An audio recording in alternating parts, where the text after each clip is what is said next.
Hi everyone, in this video, I will explain to you how to fix Ticketmaster error code U001.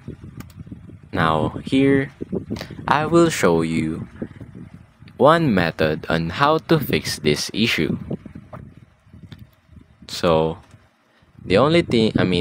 some users may encounter this error when buying tickets for events or concerts at Ticketmaster website. This particular error code shows up if you try reserving more tickets than what is available at your chosen location. This error message also appears if you're trying to buy tickets that are already sold out. Now, the only thing to fix this issue is, all you have to do is make sure that you book your tickets in other locations with more spaces available.